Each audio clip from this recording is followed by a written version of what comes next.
Happy Monday, everybody. It's time for another edition of Ask Mike. Courtney Mims alongside Mike Irwin here. And Mike, we got a whole lot of questions, so let's just jump right in, shall we? Before we do, though, like, subscribe, comment. You guys have been awesome the past few weeks doing those things, and you guys have been making our YouTube numbers skyrocket.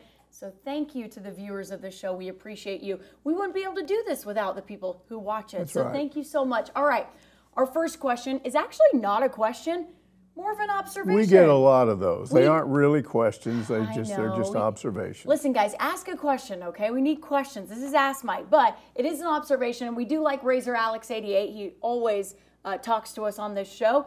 Razor Alex 88 says yet another finish in the Heartbreak Hotel. Different year, same story, death and taxes, losing in heartbreak fashion in Jerry World. At least this is the final game in that cursed building. I'm not a big believer in jinxes or whatever, that all of these losses have been somehow because it was in Jerry World, but I do acknowledge that for whatever reason, Arkansas doesn't usually play well there. I don't know what it is. It could be that it's kind of a road game for them, whereas A&M, it's more like what Arkansas experiences when they go to War Memorial. But the problem, if you listen to all these people that have been talking to us lately, Arkansas is a better road team, so I don't guess that worked this time. But you know, again, it's always something different. Everybody's got their own opinion as we go through this. Most of them are going to blame this on the offensive line or Taylen Green. I'll explain later why I think that that's not necessarily where the blame belongs. Or Sam Pittman, you know, yeah. like those. But the real issue here was that A&M's got a really good defensive line. They, in the preseason, that's all I read about. Could be one of the best in the country. 4 stars, 5 stars, experienced, good, older guys, they're really good. And then, honestly, they haven't been performing. If you read the Aggie websites, that's been kind of a mystery. What's wrong with these guys? They're supposed to be better. Well, they were better in this game. And so, naturally, if they're going to play Arkansas, they'll probably play their best. I think Arkansas has gotten the best out of everybody they've played this year. I think Auburn is not as good as they played against Arkansas. But the bottom line is that defensive line was tough. It was tough to deal with. And yet Arkansas had its moments and led for most of the game and took the lead in the fourth quarter. And I thought early in the fourth quarter when they had that lead, if you consider how the defense had been playing, I thought they had the game won. In fact, when Arkansas kicked that field goal, because usually what's happening on the field goal is he misses the first one and then comes back and makes the second one. Well, this is the first one. But he made it. And when he did, I said, they got this game won. This is a positive sign. But then I couldn't believe what happened to the defense. A&M did something they have not done in that game. They ran the ball successfully on Arkansas and ran it right down the field and scored. To me, that's what caused the loss. Well, we're going to talk about the defense there because we've noticed some things, and you noticed something, and we noticed something after the game that Sam Pittman kind of brought up of why that was happening there. And that leads into our next question, actually really great. Alabama Hog asked, why was the second D-line unit in the game during that Texas A&M winning drive? Why wouldn't you do individual player subs during the game to avoid the entire second unit playing when the game is on the line? This is what I was alluding to here, Mike, that you and I talked about this. We were, what's going on here? Why are they playing? Well, what Sam Pittman initially said after the game was that we decided, well, it sounded like to me that Travis Williams said, this is what I want to do, and Pittman went along with it. But he said, we decided we'd be better off with a second unit that was fresh than a first unit that was worn down. But the question here is legitimate. Yeah. Why, if you anticipate guys getting tired, and Arkansas has had a problem for 2 straight years now with some of the offensive problems. The defense is on the field a lot, and they tend to wear down in the fourth quarter.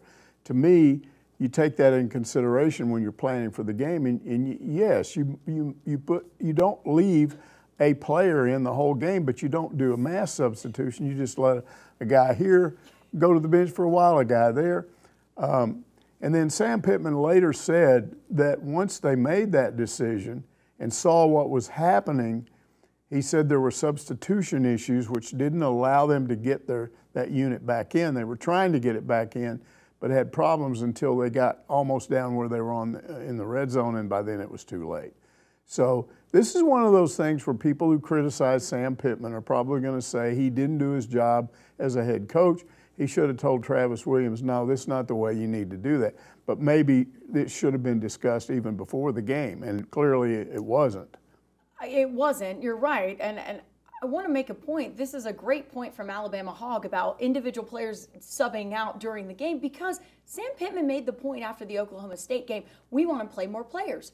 And everyone kind of said, yeah, that's a great idea. Definitely play more players. This was not the way to do that. We joked around yesterday and said, why are you doing it with the entire line? Individually sub guys out. The fact that Landon Jackson was having a game and he wasn't playing at that point? Yeah. The only thing I can say about that and trying to speculate, because again, we don't get to talk to the coordinators, so we can't ask Travis Williams what his thinking was. The only thing I can think of is that they said a lot in the preseason about how much depth they had and how their twos were almost as good as their ones, so maybe he thought it was good enough. I don't know. Quincy Rhodes. It was not. Quincy Rhodes did get a sack, but I mean, that was about it. I mean, that was about it that they did there. So I question that decision. I know you do as well, because that really was one of the most baffling decisions of probably the entire game. And I'd love to talk to coordinators, like you said. We were joking about that off camera as well, that we don't get to do that here at Arkansas, but Tennessee does. Tennessee gets to talk to their coordinators, but that might be because of where you came from, like with the Kirby Smart, Nick Saban. Anybody of the Nick Saban coaching tree, you don't do that because he didn't allow that. Exactly. Pig Worshipper says Bobby Petrino's biggest problem has always been his ego. He thought he could turn Talon Green into a quarterback, and that project has failed miserably so far. Now we're hearing whispers that 5 wins this season will save Sam's job. I love Sam, but if he can't get us to 6 wins at a bowl, he should be long gone. What do you think, Mike? Yeah, I don't agree with that assessment. First of all, I don't think it had anything to do with ego. I think Bobby Petrino saw Talon Green, knew about him, tried to recruit him out of high school, and knew his qualities and probably studied what he'd done at Boise and said, you know, he's got a few problems here. We're going to bring him in here, and it's going to work. I don't think that he necessarily assumed it would happen immediately. I think this is a long-term project. I don't think it has anything to do with his ego at all. As far as, 5 wins saving his job, I mean, that's up to Hunter Yurachek, and people keep talking about this as if they know. He's the AD. He's the one that's going to decide that. Is he going to decide you got to go to a bowl game? So that would mean winning probably 2 more SEC games, or winning 1 more would be good enough. I don't know, but all this stuff about Talon Green, oh, he failed miserably, he needs to be benched. People that say that don't know football, or at least they haven't studied or been around these quarterbacks. Talon Green has more experience than any of those other guys. They worked him all spring, all summer, all fall, into the season now. Yes, he's still a little jittery, but you're overemphasizing the problems that he's had. Look at what he's done when he's done something positive, the stuff tends to balance out, because every time he screws up, he tends to come back and do something good, and I think they ran out of time in the A&M game. Maybe he would have come back from that fumble if they'd had more time. But I just don't see that as a project that's failed miserably, because, first of all, the project is not over. Yeah, and also we have to point this out. You've got to protect him, too. You've got to give him time to do the things that he needs to do. If he is running for his life on every single play, you're going to see mistakes. You're going to see things that don't happen correctly, because he's doing what KJ Jefferson did last year, where he's running for his life. And so it's not all on Talon. It's not. And now I will say this. We're not saying he's perfect. He's definitely not perfect. He has things that he needs to work on and grow. But I don't think you bench him just because of this game, or if you want to bench him based on the other games and the past ones. But I think you even look at what I said last week about the Auburn win. Do you remember that? Where I said you bench Talon because of cramps, right?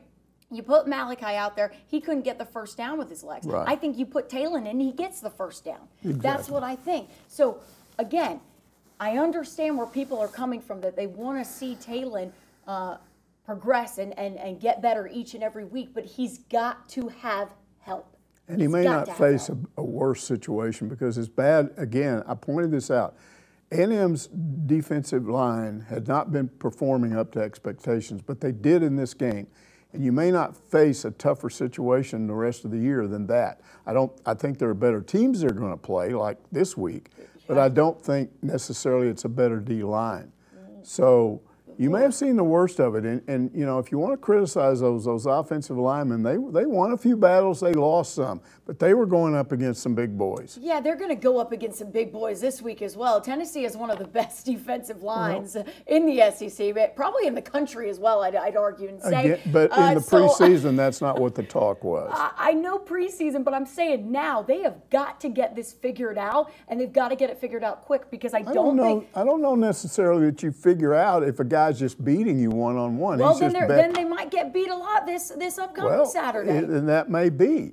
I mean, you've got a brand new rebuilt offensive line, guys playing with each other for the first time, and what? You want them to be miraculously better than last year? I'm not asking. You want to put them up against guys like A&M has, and this week against Tennessee and maybe Ole Miss because they got a really good defense, and you expect them to figure it out when maybe it's not the matter of figuring it out. Those guys are just better. That's true. Yeah, you're right. I mean, it could be just a skill thing where it's like, yeah, these guys are better than them. And at what point do you kind of just say, yeah, they're better than us? Well, I agree with you. You just take the good with the bad. Like I said, they didn't get totally dominated. They still moved the ball. They still went down the field at times when they needed, and they had the lead in the fourth quarter. That's not terrible. That's not a bad quarterback. That's not a bad offensive line if you have the lead in the fourth quarter. True, true. We're going to get a little bit more into Taylon Green here with the Bionic Pick, who says, why can't Taylon take 7 to 10 yards and slide? He has become absolutely infatuated with the home run pass. The moment he escapes containment and there's no one within 10 yards, he's obsessed with receivers 20 yards downfield. Yeah, that may happen some. I would not, if I were Bobby Petrino, I would not want to take away that decision-making process where he looks down and says, I can go for this, because we've seen it work. Yeah. We saw it work with Tesla. Yeah, we saw it work Isaiah Sategna. Sategna the week before. You don't want to take those away. Here's what you see, and this is the inexperience, I think. I think it was the third quarter. There's a play, and they showed it on replay, where Arkansas had a receiver on a crossing route about 7 yards out. There was nobody around him. And it looked like Green was looking right at him. And all he had to do was do a soft toss over there. You got a first down. Instead, he wheeled around and threw a lateral pass to the sidelines to Jaquindon Jackson, who was covered up, and it was almost a pick six. So what is that decision-making problem? Wide open guy for 7 yards, guy behind the line of scrimmage, you might throw an interception. Why does he do that? It's just inexperience. Well, I feel like we keep hearing, especially from Jaquindon Jackson as well. He said it a few times. He gets jittery. He gets nervous, right? Maybe nerves playing into it some as well. I don't know. He just sometimes doesn't see what's right there. He's talking about looking downfield. Well, sometimes he doesn't see what's right in front of him. Yeah, well, he sometimes locks in. If you notice too, sometimes he locks in on one guy, and it's like, hey man, you see the field. That's where the height comes into play. You're tall enough. Bobby said, you're tall enough. See the field. You have the height difference. Look around. See what you've got open. Sometimes I see him locking in on one guy too much, and so that's something that hopefully we see get fixed throughout the year. He's a work in progress. Garrett Brown says, our Hogs will be fine under the lights versus Tennessee. Go Hogs, beat the Volunteers, woo pig suey. And I saw a lot of that on social media. We tend to give the impression that all the fans are down on these guys and mad at them. There's a lot of people out there like this. And I think you need both. I think you definitely need people that are going to support you. When you've got everybody on you, got all the internet people mad at you, you need a few fans like this. So I hope you end up being right about that. I hope you end up being right about that too, Garrett. Garrett also, I see him all the time at every Hog sporting event. I see him at basketball. I see him at baseball. I see him at football. So shout out to him. He is a very big Hog fan. And so I do like that mentality of that positivity. But we have some negativity to get to. The KY Hog asks, This got asked last week, actually. It's still happening. Why aren't we throwing to Haz more? He's a weapon that's getting ignored. Okay, well, it came out after the game that he's actually been hurt, and I think they've been trying to cover it up because they've been hoping he would get through this back problem. And I guess it got worse in this game, so he's probably out for the Tennessee game. Sam Pittman said very, very doubtful. Yeah, so that's not good news. And honestly, it hurt him against A&M because A&M has been susceptible to tight ends. So you took away one of your weapons. But he's been hurt. He was hurt last year. He gets hurt. I don't know what's happening there. Somebody suggested to me they have him blocked too much, and he's not really a blocking tight end. He's more of a receiver. The problem here is that you've got another good weapon at tight end, Ty Washington, and he's hurt too. Yeah, he's like, Sam Pittman mentioned he was banged up as well. So I hope, Washington can at least play. And then Posca, he was under concussion protocol, and I can't remember, Jacob, did he mention Posca in the press conference today? Not today, okay. So I'm just. This is a problem. Okay. This is a problem when your tight ends are hurt. But everyone has injuries. We know what OU went through last week. They didn't have any wide receivers. I'm sorry. They won the game, and they had like 5 wide receivers out. Yeah. Just insanity there. And we're going to talk about that game in just a second. You guys have a question on that one. And that'll do. Pig wants to know, do you think that what we saw in the A&M game was the difference between colleges that have a lot of NIL money and a college that barely has any NIL money? No, I don't think that was it at all. They did a star comparison earlier in last week. And a lot of those 5 stars, those big NIL money people that Jimbo Fisher brought in 2 and 3 and 4 years ago, they're gone now. They didn't pan out. And so in doing a star comparison with Arkansas, there was just a slight advantage to A&M. So I don't think it's that. I do think that Arkansas is getting what they want to do is bring in these 4 stars, 3 stars, and coach them and get them better. I think they're doing that. Maybe they're just not quite there yet. But again, we're going to get another question about this down the road in this show, but I don't think everybody thinks this all boils down to NIL. And there's some evidence that NIL is overrated. I'm not saying Tennessee's an example. They're probably the biggest NIL school in the country. They're the reason we have no rules right now.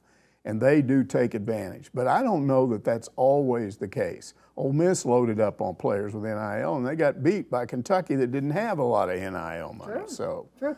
I think there's something to be said about having the money to bring those players in and keep them, right? Because that's a big thing. Let's say you have a freshman who has a great year, right? And they turn around and go, my price tag is this. No, well, if you I don't think that has happened as much as people think, but it does happen. It does happen.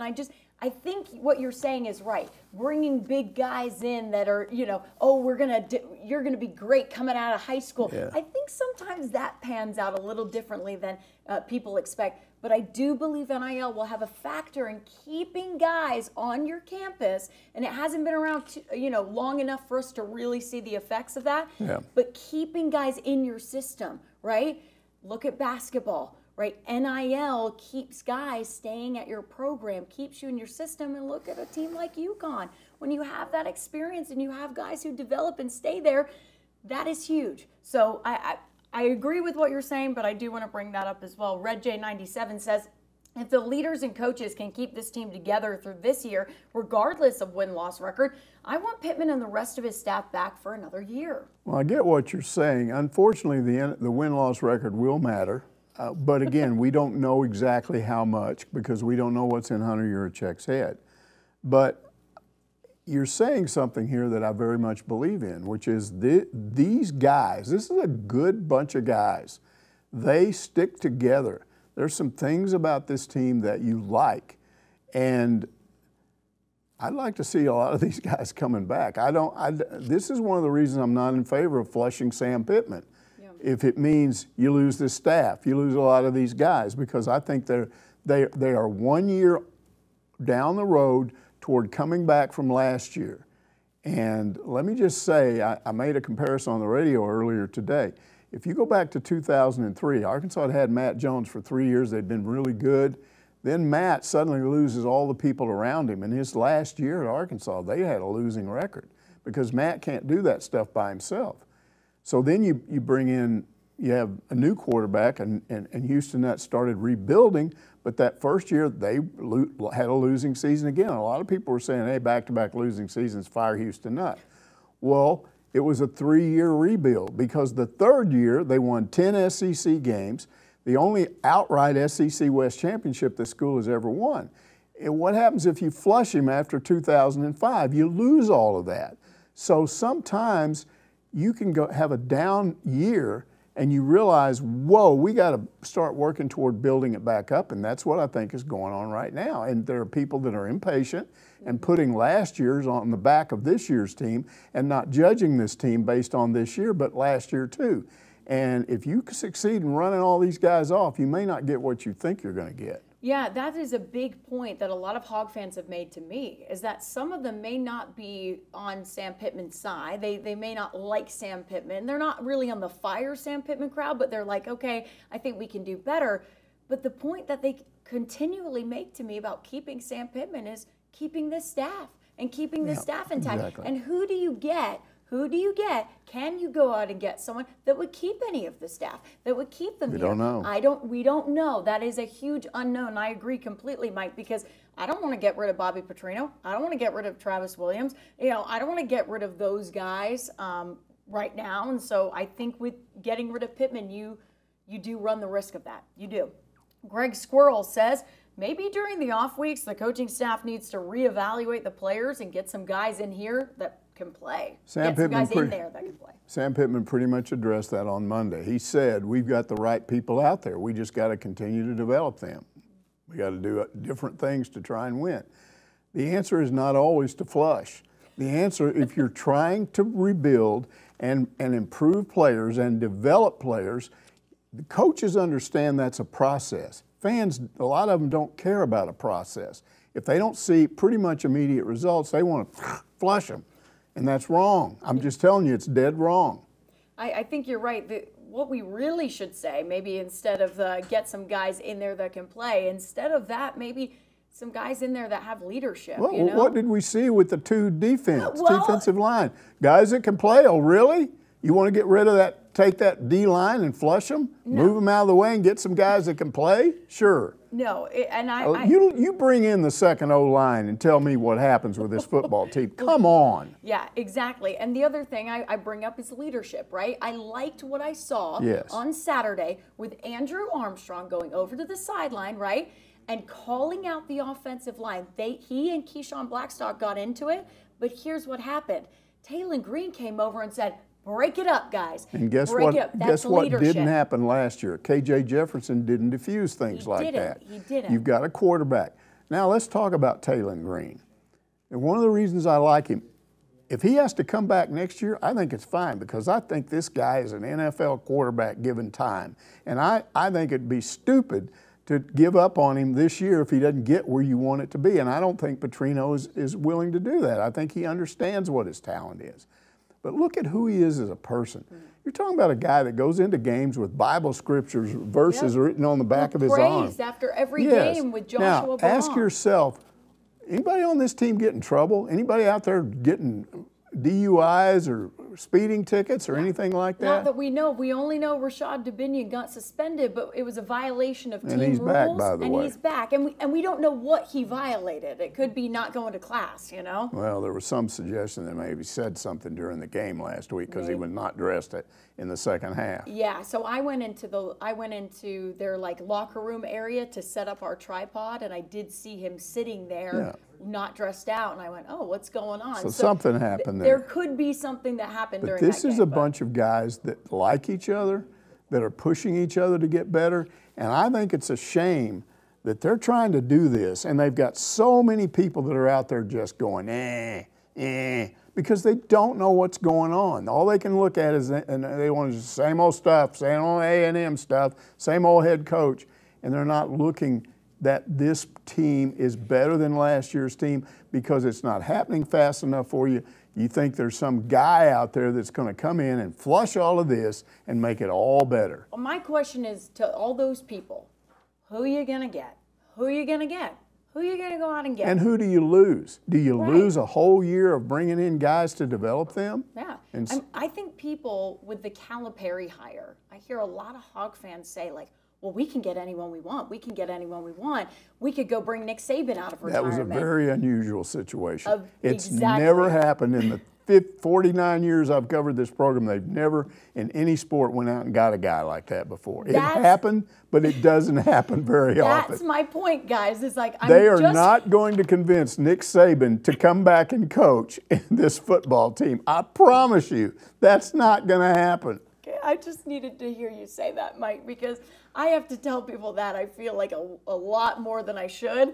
But anyway, sorry, laughing. Dr. Strangepork says, I get tired of hearing about the lack of recruiting at NIL. When Arkansas gets blue chippers, they never pan out. Success has always been with a 3 or 4 star player that they developed. This kind of goes into our conversation. I think they can improve the NIL situation. I think they're doing it. I think they're doing some things to make it better.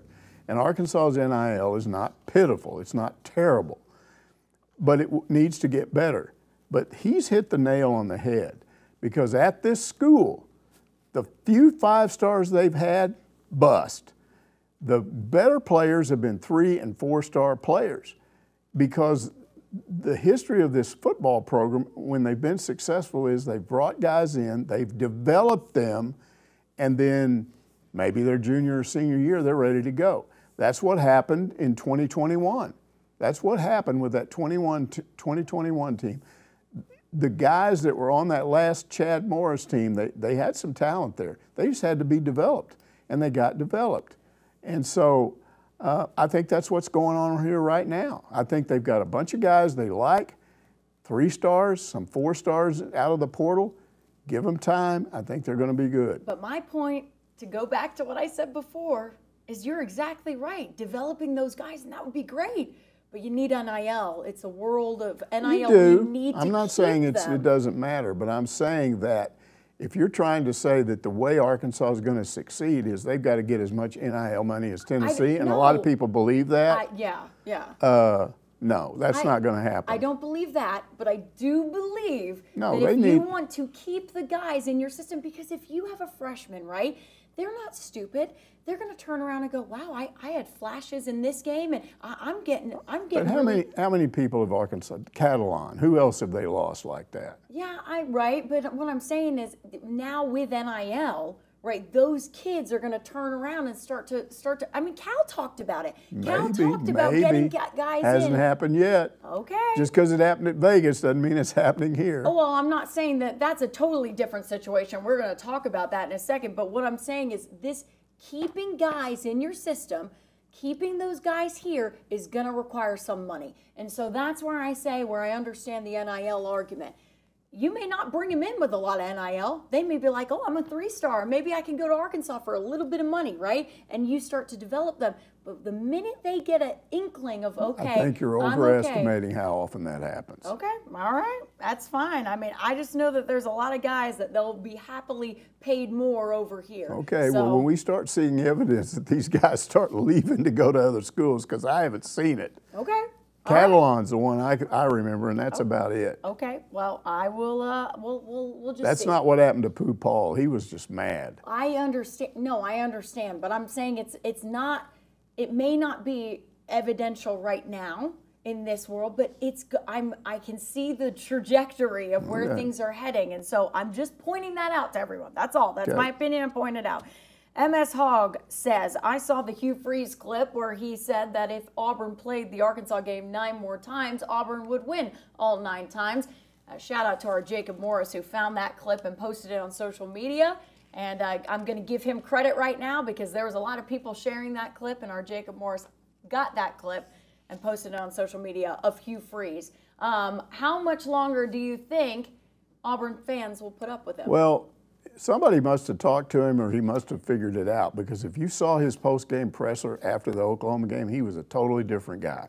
He was blaming himself. He was saying nice things about the quarterback. He's got to do a better job of developing them.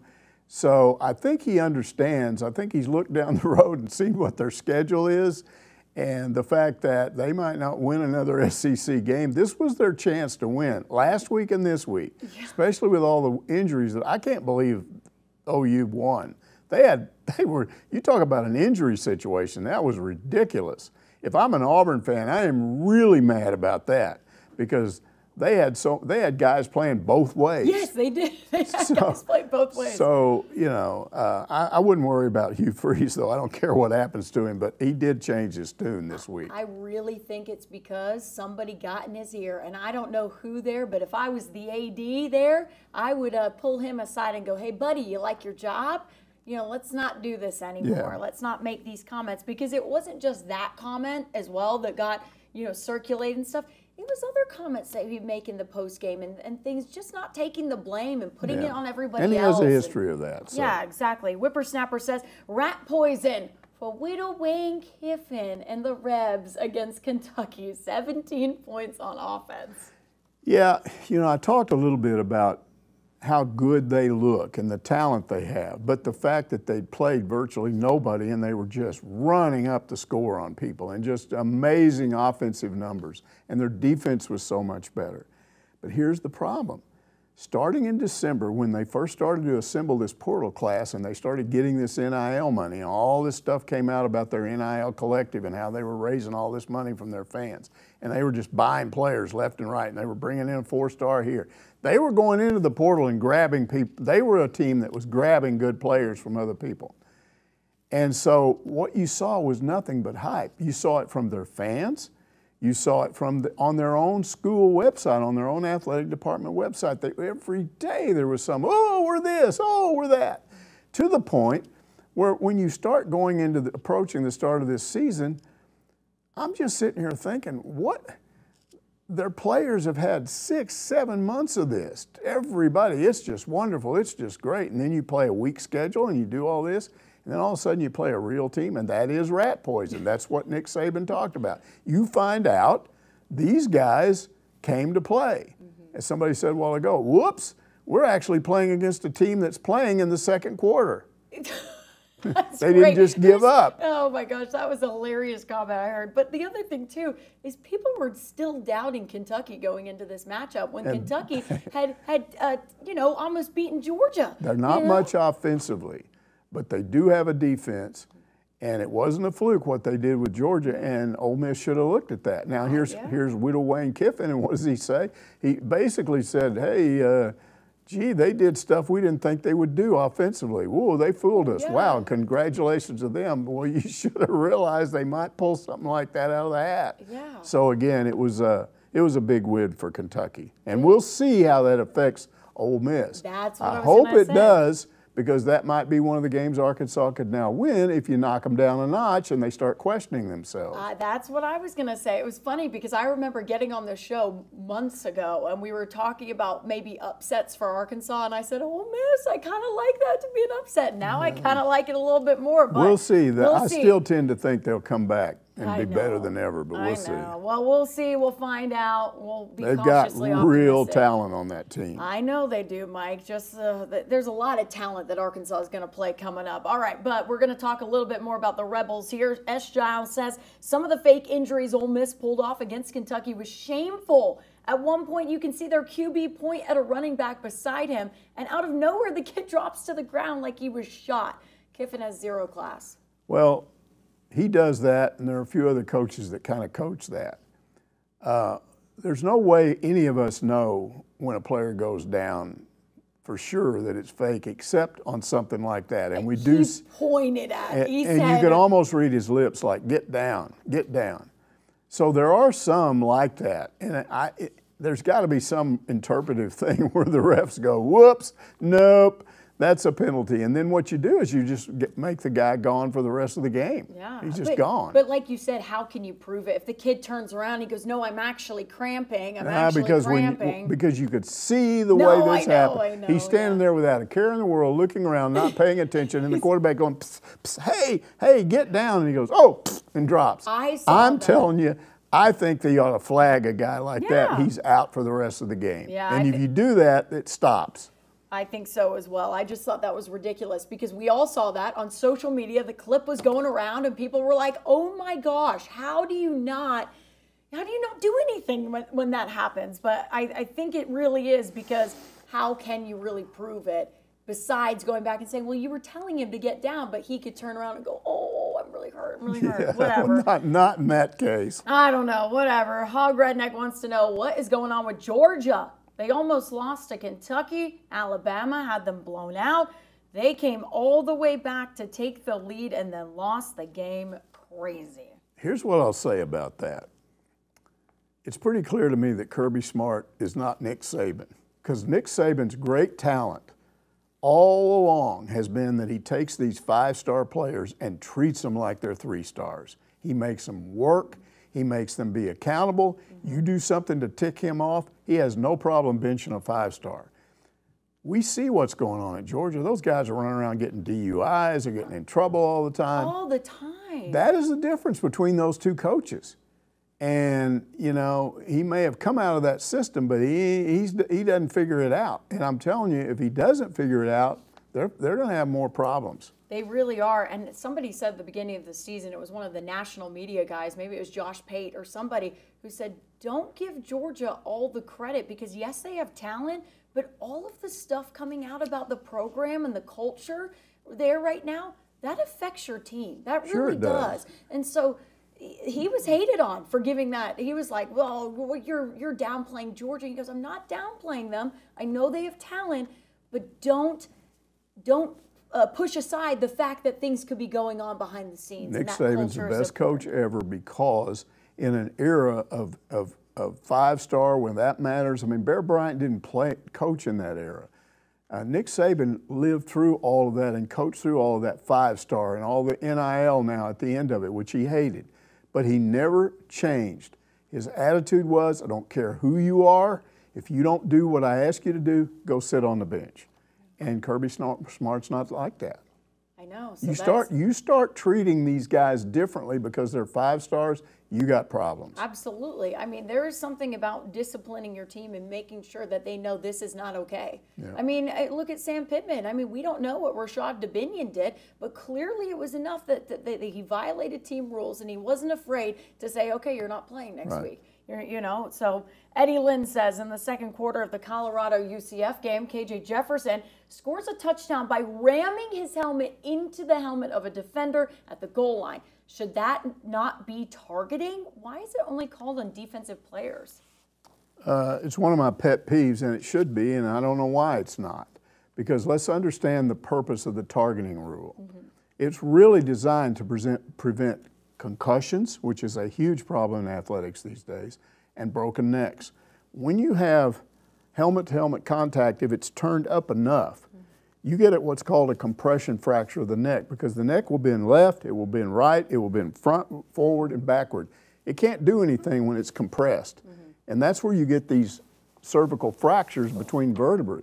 And that's where you get paralyzed, guys that are paralyzed. So there's nothing about that that says, well, it'll only paralyze offensive players. You make a tackle like that, it could paralyze you, but you butt heads with the guy, it will paralyze. KJ Jefferson's lucky he didn't get injured on that play. He just didn't hit the guy in the right way, because I don't care how big you are, how strong you are, the neck is the neck. There's no muscles in those vertebrae. He dipped down, too. Yes, he did. He dipped down into it. And so if you're going by the spirit of the rule, it's designed to prevent injuries, serious injuries, and he should have been flagged.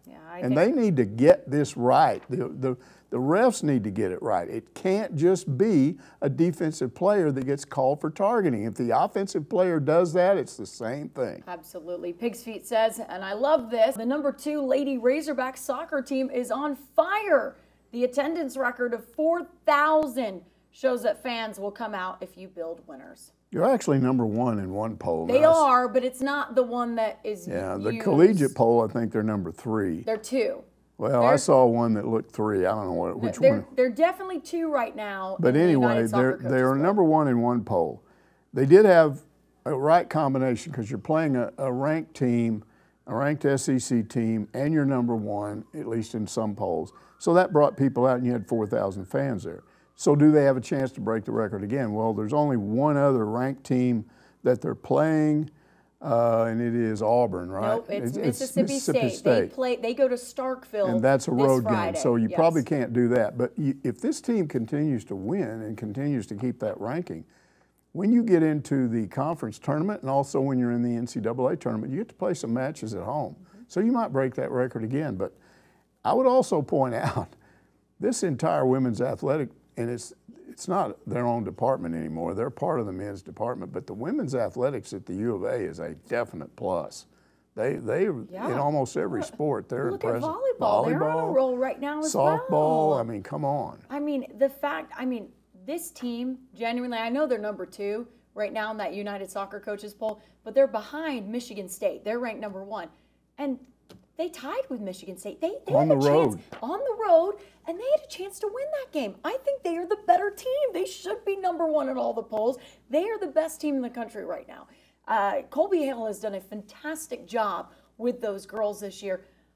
Mike, I don't want to say it. I know the postseason is Colby Hale's, kryptonite, right? Because we've just seen that in the past.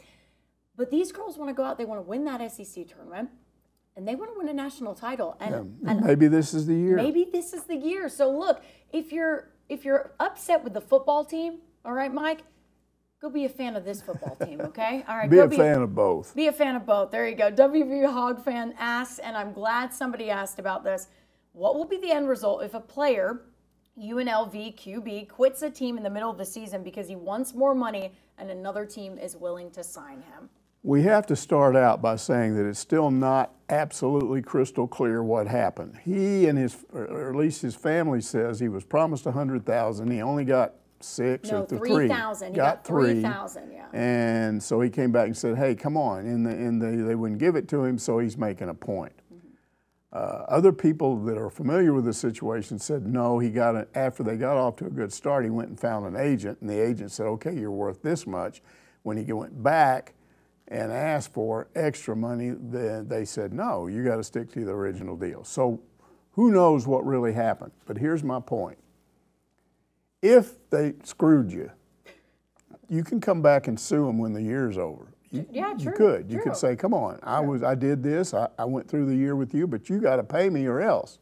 Or at least let's come up with a better settlement than we got now. But by quitting on the team, here's what happens. He's going to deal with this, I promise you, for the rest of his life. Because everywhere he goes, somebody's going to remember, oh, yeah, you're that guy.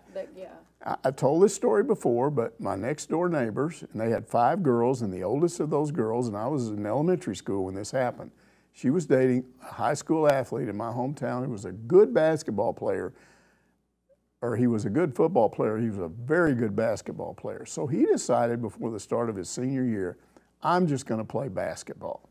Nobody said much at the time. So he was a tight end, and they put another guy in at tight end. Morton gets all the way to the end of the year playing Freon on a bitterly cold night. I was there. My dad's running up and down the sidelines doing his newspaper thing with the camera and writing stuff down.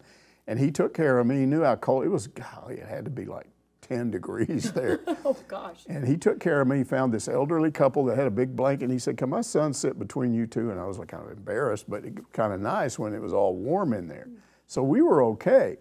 But we're sitting there watching this game, and it got down to the end, and Morton was down by like 3 points. They got down into Freona territory, and they threw a pass over the middle, wide open tight end. He could have walked into the end zone, and it went off his hands.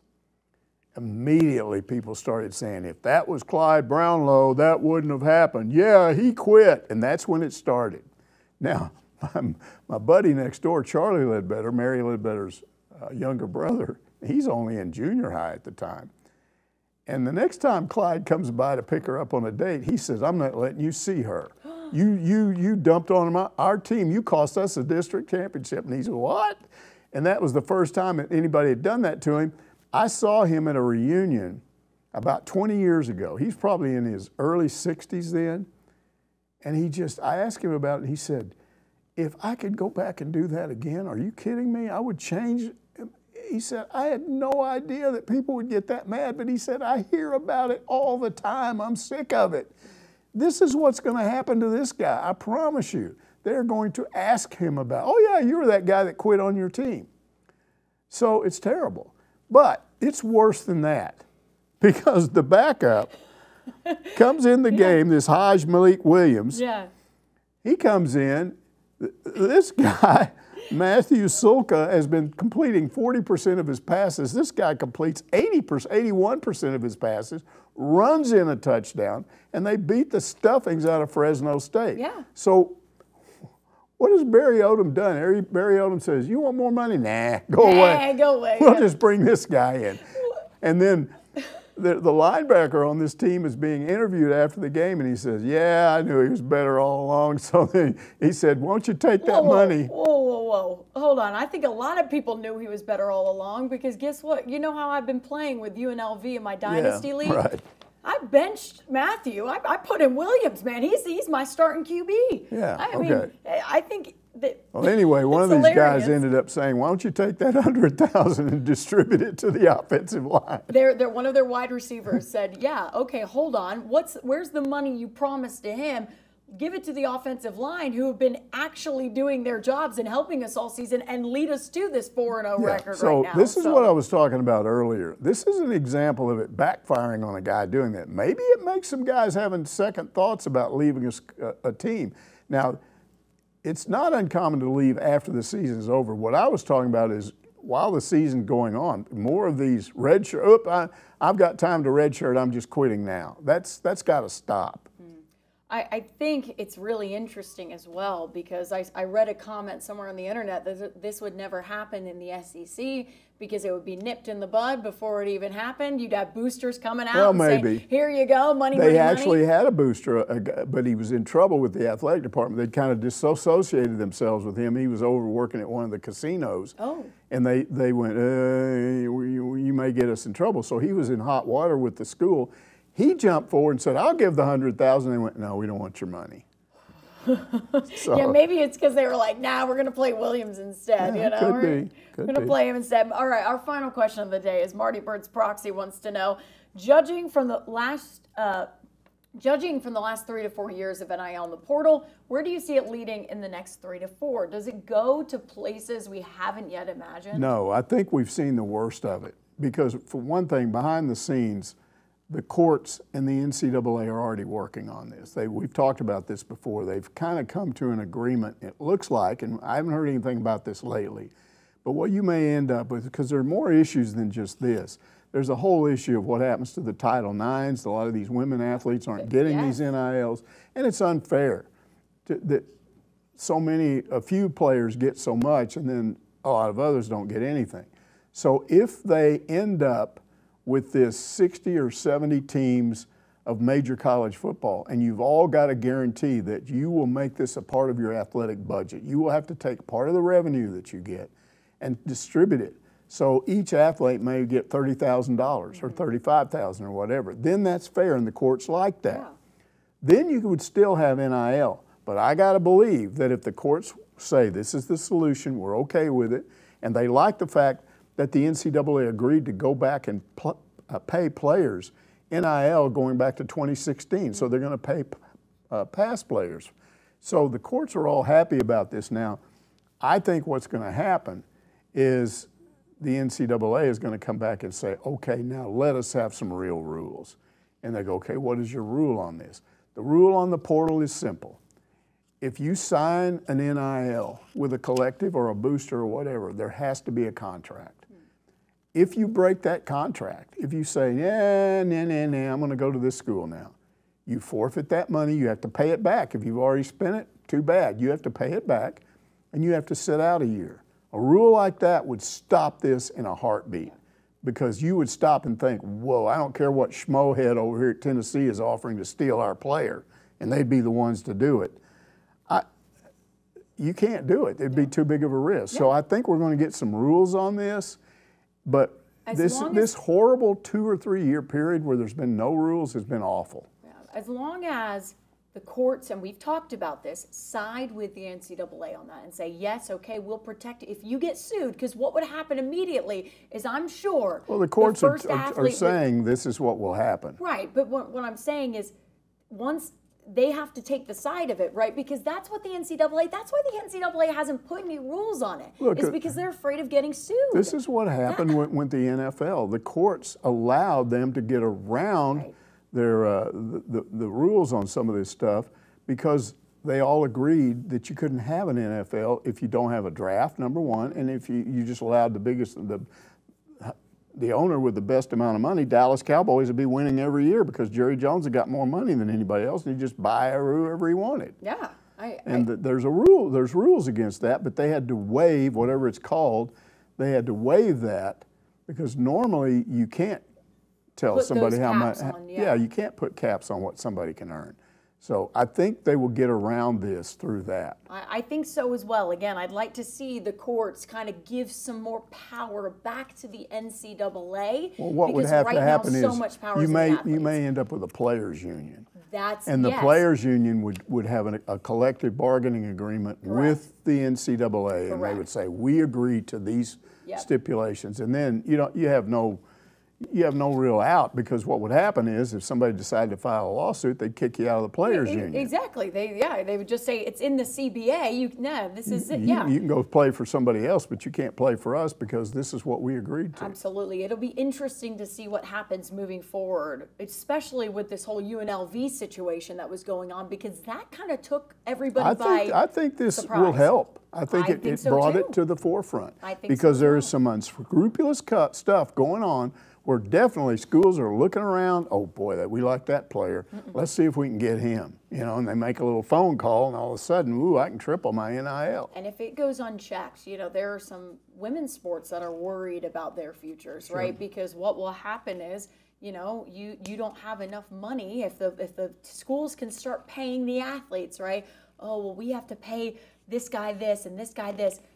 Gymnastics, you're not making any money. We need to cut you guys. And so what will happen is you'll start to see programs getting cut and things like that. And then you bring up Title IX. There's no wording right now in Title IX that includes NIL. I believe that will change as well. Yes. When all of this court stuff passes and goes through, I believe Title IX will be involved in that, and they will change the wording and language of that, because women's sports, they're worried. They are. I've talked to multiple coaches that are worried that their programs could be on the chopping block. We did get a question. I can't remember who asked it, but it was a question about if I had a choice, and he presented two scenarios. Go back and change what happened to Arkansas in the SEC championship game in 2006 where Reggie Fish had a fumble, or go back and change Arkansas losing in the national championship game to UCLA. Which one of those would you change? And so I'm going to talk about that, but we didn't have time to get into it this week. Oh, dang. Well, we'll save it for next week. That's a teaser for next week, right? We're going to right. put that in next week. I'm excited about that one, to hear what you have to say there. That's going to do it for this week's Ask Mike. We'll see you next Monday to answer more of your questions.